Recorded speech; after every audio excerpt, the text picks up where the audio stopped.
للذین آمنوا وعملوا الصالحات فلهم اجر غیر ممنون فما یکذبک بعد بالدین الیس اللہ باحکم الحاکمین صدق اللہ. سورہ التین، اس میں جو بنیادی اور مرکزی مضمون ہے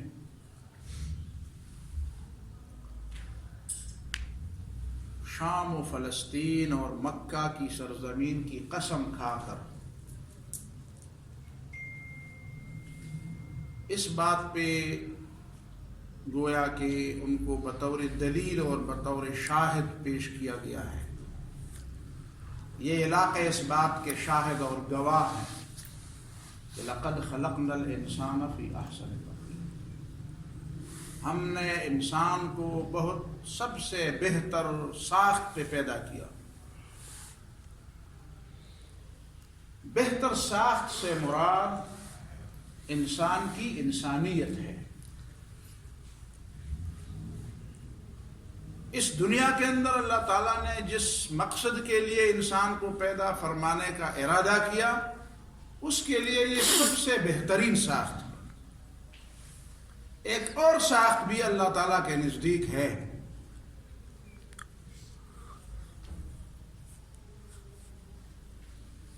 نحن قدرنا بینکم الموت وما نحن بمسبوقین علی ان نبدل امثالکم وننشئکم فیما لا تعلمون. ایک اور ساخت بھی اللہ کے نزدیک ہے. وہ موت کے بعد قیامت میں اور اس کے بعد وہ ظاہر ہوگی جب جنتی جنت میں جائیں گے اور جہنمی جہنم میں جائیں گے. وہاں پہ انسان کی یہ ساخت کسی حد تک تبدیل کر دی جائے گی. انسانی ساخت کی سب سے جو بڑی اہمیت ہے اور جس پر ان دو مقامات شام و فلسطین اور مکہ کو گواہ بنایا گیا ہے، اس میں انبیاء کی عظمت اور رسولوں کی عظمت کی طرف اشارہ ہے کہ انسان کو اتنی عظیم ساخت پر اور اتنی احسن تقویم پر پیدا کیا گیا کہ ان میں انبیاء تک پیدا ہوئے، رسول تک پیدا ہوئے. رسالت اور نبوت اس پوری کائنات میں صرف انسانوں کے لیے مختص ہے، باقی کسی کے ہاں رسول اور نبی نہیں آئے. پیغام رسانے پہنچانے والے پیغام رسان وہ تو فرشتوں میں بھی ہے. اللہ یصطفی من الملائکۃ رسلا ومن الناس، لیکن صرف وہ پیغام رسانی کا کام کرتے ہیں. وہ تعلیم اور تربیت جو انبیاء اور رسولوں کی ذمہ داری ہے وہ صرف انسانوں ہی کے اندر ہے. اور آپ مزید آگے غور و فکر کرتے رہیں کہ انسانوں کو اگر انبیاء کی تعلیمات انسان نہ بنائے، رسولوں کی تعلیمات انسان نہ بنائے، تو وہ کون سی تعلیم ہے جو ان کو انسان بنا دے؟ دنیا میں ہر چیز کے بنانے کے کارخانے موجود ہیں، مل موجود ہیں، ادارے موجود ہیں، لیکن انسان کو انسان بنانے کا ادارہ صرف وہ انبیاء کی تعلیمات ہے، صرف وحی کی تعلیمات ہے. اور پھر اس کے بعد فرمایا گیا کہ ثم رددناہ اسفل سافلین، وہ انسان جو احسن تقویم پر پیدا کیا گیا ہے اس کی پھر دو قسمیں ہو جاتی ہیں. کچھ لوگ تو احسن تقویم پر ثابت قدم رہتے ہیں، جو انبیاء کی تعلیمات پر ثابت قدم رہنے والے ہیں، اور کچھ اس احسن تقویم سے گر جاتے ہیں. اور جب وہ انسانیت سے گر جاتے ہیں تو ثم رددناہ اسفل سافلین، پھر اس سے نیچے کوئی دوسری مخلوق نہیں ہوتی. وہ ساری مخلوق میں سب سے بدترین مخلوق بن جاتی ہے وہی انسان جو احسن تقویم پر جس کو پیدا کیا گیا ہے. اگر وہ انبیاء کی تعلیمات کو چھوڑ دے، بھلا بیٹھے، اس سے صرف نظر کر دے، اس سے انکار کر دے، اس کو نظر انداز کر دے، اس کو توجہ نہ دے، تو پھر وہ اسفل سافلین، نیچوں سے نیچے، سب سے اتاہ گہرائی میں گر جاتے ہیں۔ آپ اندازہ لگائیں، جنگل کے جانور جب بھوک ان کو ستاتی ہے اپنے غاروں سے نکلتے ہیں، اور کسی جانور کا شکار کر کے جب ان کا پیٹ بھر جاتا ہے تو واپس اپنے غار میں جا کر بیٹھ جاتے ہیں۔ وہ یہ تہیہ نہیں کرتے کہ ہمیں جو داڑیں اللہ نے دی ہیں، جو پنجے اللہ نے دیے ہیں شکار کرنے کے لیے، اسی سے مسلسل دوسرے جانور کو شکار کرتا جا اور مارتا جا اور تباہی اور بربادی پھیلاتا جا۔ یہ کام نہیں کرتے۔ یقیناً اپنے داڑوں کو، یقیناً اپنے پنجوں کو شکار کے لیے استعمال کرتے ہیں، لیکن وہ ہوتے بھوکے ہیں۔ بھوکے ہیں تو بھوک مٹ جاتی ہے تو بند ہو جاتا ہے، آرام کرتے ہیں۔ لیکن اس کے مقابلے میں وہ انسان جبکہ وہ بھوکا بھی نہ ہو، وہ نہ صرف اپنے داڑوں اور پنجوں سے کام لیتا ہے بلکہ اپنی عقل سے بھی کام لیتا ہے، اور ایسی ایسی چیزیں ایجاد کرتا ہے کہ اپنی ہی نوع انسانی کی نسلوں کے نسلیں تباہ و برباد کر دیتا ہے، اور اس پر اکتفا نہیں کرتا، اس پہ اسے کوئی پشیمانی بھی نہیں ہوتی، پشیمانی بھی نہیں ہوتی۔ ایٹم بم بنا کر وہ انسانوں کے لاکھوں انسان تباہ برباد کر دیتا ہے، اسے پشیمانی بھی نہیں ہوتی، اسے اپنا ضمیر کوئی ٹوکا بھی نہیں دیتا۔ یہ دو کردار اللہ تعالیٰ نے پیش فرمایا، اور پھر فرمایا الیس اللہ باحکم الحاکمین۔ اگر انسانوں کی یہ دو قسمیں بالکل ایک دوسرے سے الگ رخ پر، ایک احسن تقویم پر قائم ہونے والے انبیاء اور رسولوں کے رستے پر جانے والے، اور دوسرے احسن تقویم سے نیچے گر کر اتاہ گہرائیوں میں گرنے والے اور جانوروں سے بھی بدتر زندگی گزارنے والے، کیا وہ جو احکم الحاکمین ہے اور جس کی خدائی اور جس کی بادشاہی ہے اس کائنات کے اندر، وہ ان دونوں کو جزا و سزا کے بغیر چھوڑ دے گا؟ الیس اللہ باحکم الحاکمین۔ احکم الحاکمین جو رب ہے وہ ان کو جزا اور سزا کے بغیر چھوڑے گا؟ یہ تو ہو گئی وہ بنیادی بات جس کی بنیاد پر میں دو باتوں کا تذکرہ کر کے آپ کے سامنے رکھتا ہوں۔ پچھلے 2-3 ہفتوں سے آپ سن رہے ہیں ناروے میں، اور اس سے پہلے سویڈن میں اور ڈنمارک میں اور کہاں پہ قرآن کے خلاف اور رسول اللہ صلی اللہ علیہ وسلم کی ذات پہ حملے ہوئے، اور میں حیران ہوتا ہوں ان لوگوں پر۔ سویڈن سے ایک صاحب نے مضمون لکھا ہے، دیکھیں نا، جب آدمی اپنے ماحول کے اندر جب ہوتا ہے، وہ ماحول اس کو بالکل ایک ایسے انداز میں سکھا رہا ہوتا ہے جسے اس کو پتہ بھی نہیں ہوتا۔ عریان ماحول میں آپ رہیں گے تو آپ کو عریانی کوئی عیب نظر نہیں آئے گی، آپ عادی ہو جائیں گے، کہتے ہیں یہ تو عادت ہے، یہ تو عام بات ہے، عام بات ہے۔ وہیں پہ اس سے پتہ چل جاتا ہے کہ اسلام معاشرے کی تشکیل پر اور اسلامی حکومت کے قیام پر کیوں زور دیتا ہے۔ یہ چیزیں غیروں کے پاس ہوں، قوت غیروں کے پاس ہو، معاشرہ اسلام کا کہ رنگ میں رنگا ہوا نہ ہو، صبغۃ اللہ، تو آپ کا انفرادی اسلام آپ کو کہاں تک بچا کے رکھے گا؟ آپ کے ذہن میں ایسی باتیں گھر کر جائیں گی کہ آپ کو پتہ ہی نہیں ہوگا، آپ اسلام سے بہت دور جا چکے ہوں گے۔ وہاں پہ اس کے ذہن میں یہ ہے کہ بہرحال ہم نے ہر صورت یورپ میں رہنا ہے، اور پھر بذام خود وہ کہ سمجھتے ہیں کہ آپ نے اسلام کو بھی بچا کے رکھنا ہے۔ تو ظاہر ہے کہ یہ دو چیزیں جب ملیں گی تو اس سے سیکولرزم ہی بنے گا، اور کیا بنے گا؟ وہ ہمارے منطق کی کتابوں میں لکھا ہوا ہے نا کہ النتیجۃ تتبع الاخص الارذل۔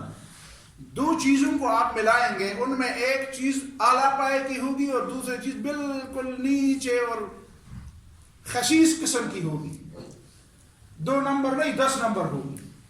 تو اس کا جو نتیجہ نکلے گا وہ 2 نمبر اور 10 نمبر کے مطابق نکلے گا، وہ جو اعلیٰ قسم کی چیز ہے اس کے مطابق نتیجہ نہیں نکلے گا۔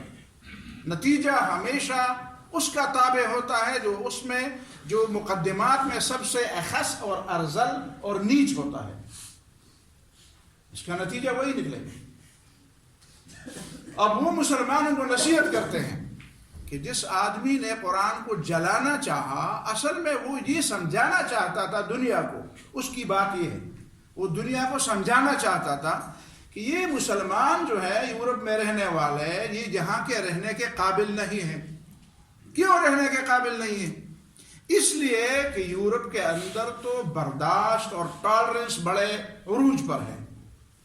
ان کی برداشت کی جو قوت ہے وہ بالکل انتہا درجے کی ہے. اور وہ اس سے یہ دکھانا چاہتا تھا کہ دیکھو یہ مسلمانوں کے اندر کوئی ٹالرنس کوئی قوت برداشت نہیں ہے. اس لیے وہ چھوٹی سی بات پر بھی برافروختہ ہو جاتے ہیں, آگ پکڑتے ہیں, غصے میں آ جاتے ہیں, انتقام پر اتر آتے ہیں, حملہ کرنے والے ہوتے ہیں. ان کے ہاتھ میں کوئی چھری ہوتی ہے تو مارتے ہیں لوگوں کو. اگر ان کا بس چلے تو آپ کو گلے سے بھی پکڑتے ہیں, آپ کو مار بھی ڈالتے. اگر ان کے ہاتھ میں بندوق دی جائے تو آپ کو قتل بھی کرتے ہیں. اگر ان کے ہاتھ میں کوئی بم دیا جائے تو سارے ملک کو مارتے ہیں. دیکھو اب میں نعوذ باللہ, اب وہ کہتا ہے کہ اس نے قرآن مجید کو جلانا اس لیے چاہا تاکہ وہ دوسرے انسانوں کو دکھائے کہ دیکھو ان مسلمانوں کے رویے کو. اور جس آدمی نے عمر نام تھا یا جس جو بھی نام تھا, اس نے جب اس پہ حملہ کیا تو کہتے دیکھو میں نے نہیں کہا تھا کہ حملہ کریں گے. یہ وہی لوگ ہیں جن کے اندر کوئی قوت برداشت نہیں ہے. اور وہ ہمیں پھر تلقین کرتا ہے مسلمانوں کو کہ اپنے اندر قوت برداشت پیدا کر دو. میرے بھائی تجھے تو ہم معذور سمجھیں گے, تم نے تو ایمان کے اندر ناروے میں رہنے کو بھی شامل کر دیا ہے. آمنت باللہ و ملائکتہ و کتبہ کے درمیان کہیں تم نے جملے لگا دیا ہوگا کہ والسکونۃ فی نارویجن, کہ میں اس پر ایمان رکھتا ہوں کہ میں نے ناروے میں رہنا ہے, میں نے یورپ میں رہنا ہے. لیکن ہم نے تو یہ قسم نہیں کھائی ہے. میں کوئی کریڈٹ نہیں لینا چاہتا کہ ہم نے الحمدللہ اپنی مرضی سے جہاں پہ لوگ رو رہے تھے اور منتیں اور جولیاں بچا رہے تھے ہم نے چھوڑ دیا ہے, اس کو اپنی مرضی سے چھوڑ دیا ہے. ایسی کوئی بات نہیں ہے. لیکن میں آپ کو یہ سمجھانا چاہتا ہوں کہ مجھ سے تو تم یہ توقع رکھتے ہو کہ تم جس کتاب پر ایمان رکھتے ہو, ایمان جانتے ہو ایمان کیا چیز ہے؟ جس کتاب پر تم ایمان رکھ, جس کتاب کو تم سمجھتے ہو کہ خالق ارض و سما کی طرف سے انسانوں کے لیے ایک کتاب ہے, ہدایت کی کتاب ہے, اس پر ایمان بھی رکھو اور اس کو جلتے ہوئے دیکھو, برداشت بھی کر لو. لیکن تم ان لوگوں سے یہ توقع نہیں رکھتے کہ وہ برداشت کی کون سی قسم ہے کہ وہ ایک کتاب کو اپنے درمیان برداشت نہیں کرتے, ایک کتاب کی موجودگی کو برداشت نہیں کرتے. ایک کتاب ہے الماری میں پڑی ہے, عمل میں نہیں ہے, صرف مسجدوں کے اندر ہے, عمل میں تو وہ کہیں بھی نہیں ہے.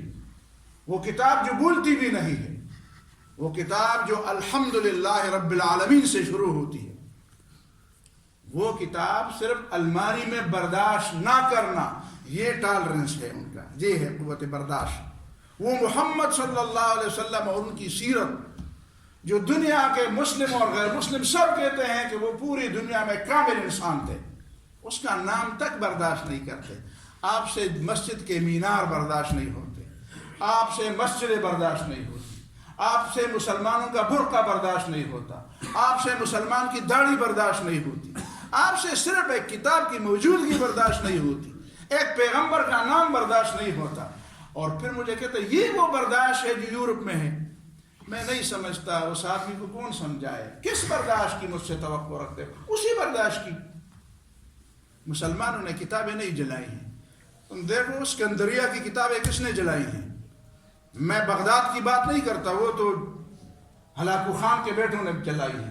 لیکن اسکندریہ میں عیسائیوں نے جو جلائی ہے اس کی بھی ریکارڈ آج ہمارے پاس اس کے حوالے موجود ہیں, لاکھوں کتابیں. اور ان خواتین کو بھی جلایا ہے جو سائنس کی باتیں کرتی تھی. یہ اس زمانے کی تاریخ ہے جب اسکندریہ عیسائیوں کے پاس تھا. اور دوسری بات میں یہ کہہ لوں, اور پچھلے جمعے بھی میں نے بات کی تھی, اسی طرح کی بات ہے یہاں پہ بھی شروع ہوئی. یہ سرخ ہے جو سرخ سرخ کے نعرے لگا رہے, لال لال کے نعرے پھر لگ رہے ہیں. ذرا وہ سن 70 کے عشرے کے لال نعروں لگانے والوں کا بھی ذرا جائزہ لو. ان میں بھی کچھ لوگ آج موجود ہوں گے. اگر ان میں 99% لوگ اب اللہ کا نام نہیں لیتے تو آج مجھ سے جرمانہ لے لیں. میں سلام کہتا ہوں ان لوگوں کو، سلام کرتا ہوں جنہوں نے پہلے سے کہہ دیا تھا کہ جوانی میں جو لال لال کے نعرے لگاتے ہیں نا، بڑھاپے میں پھر اللہ اللہ کرتے ہیں. اور ایک دو مثالوں کے علاوہ ان سب لوگوں کا تاریخی جائزہ لو جو کالجوں اور یونیورسٹیوں میں اس زمانے میں لال لال کے نعرے لگاتے تھے، آج وہ اللہ اللہ کے نعرے لگاتے کسی مسجد میں ہوتے ہیں. ان نعروں کا مطلب کیا ہے؟ ان نعروں کا مطلب دو باتیں ہیں. اقدار سے آزادی، نہ وہ مذہبی اقدار کو ماننے والے ہیں، نہ وہ اخلاقی اقدار کو ماننے والے ہیں، نہ وہ آپ کے سماجی اور معاشرتی اقدار کو ماننے والے ہیں. یہ نوٹ کریں یہ بات. ایک بات یہ کہ اقدار سے بغاوت، مذہبی اقدار ہوں، آپ کے خاندانی اقدار ہوں، آپ کے معاشرتی اور سماجی اقدار ہوں، ان اقدار سے وہ بغاوت کرنا چاہتے ہیں. اور دوسری بات وہ نظریے اور عقیدے کے طور پر ریاست جیسے ادارے سے بھی بغاوت کرتے ہیں. آپ کسی دہریے اور کمیونسٹ کو مخاطب کر کے کہہ دیں کہ بتائیں آپ کا نظریہ کیا ہے کہ ریاست کے بارے میں. یہ لوگ ریاست، یہ کہتے ہیں ہم تب کامیاب ہوں گے جب ریاست ہی نہیں رہے گی، پوری دنیا کوئی ریاست نہیں رہے گی. وہ صرف باتوں باتوں میں آپ کو دھوکہ تو دیں گے، لیکن ان کا اصل نظریہ یہی ہے ریاست. اب ریاست سے بغاوت یہ کام تو کسی اور کے سپرد ہے. میں ان لوگوں کی کہتا ہوں کہ یہ ان لوگوں کا جواب چاہیے. اور میں یہ بھی کہتا ہوں کہ ہر باپ کا، ہر سفید ریش کا، ہر بزرگ کا یہ فرض بنتا ہے کہ ان کے اقدار سے بغاوت کرنے والوں کو وہ جواب دیں. اور تیسری بات میں یہ کہہ دوں کہ صرف فتووں کے زور پر نہیں چلنا چاہیے کہ ابھی علماء کے سامنے لایا جائے کہ جی یہ سرخے پھرنے کے لائے ہیں، پھر کفر کا فتویٰ دے دے، پھر ان نعروں کے اوپر یہ ٹپا لگا دے. اور وہ مہربانی کر کے آپ بھی ذرا اپنی ذمہ داری پوری کر دیں. سارے لوگوں کو اپنی ذمہ داریاں، اسلام کا نام استعمال کرنا ذرا چھوڑ دے. جولی بچھاتا ہوں، سامنے تو آپ لوگ ہیں نا، میں کسی اور سے بات کرنا چاہتا ہوں آپ کے ذریعے. جو ابھی تک اسلام کا نام تم نے بدنام کیا، نام لے لے کر آپ نے اسلام کا چہرہ بگاڑنے کی کوشش کی. خدا کے لیے اس کو چھوڑ دے ذرا. اور یہ جمہوریت اور یہ حقوق کے نام لے لے کر جو آپ نے سب کا ستیاناش کر دیا، سب کی مٹی پلید کر دی. بھائی لوگوں کو حقوق نہیں ملتے تو نکلیں گے تو ضرور. یہ کون سا طریقہ ہوا کہ آپ ہمیں کہتے ہیں کہ چپ کراؤ اس کو؟ ایک بچہ روتا ہے وہ دودھ لینے کے لیے، آپ ہمیں کہتے ہیں اس کو اس کو لوریاں دو، سلاؤ اس کو، چپ کرا دو. یہ چپ کرانے والا مسئلہ ابھی نہیں چل سکتا. حقوق دینے ہوں گے، دھوکے سے باز آنا ہوگا.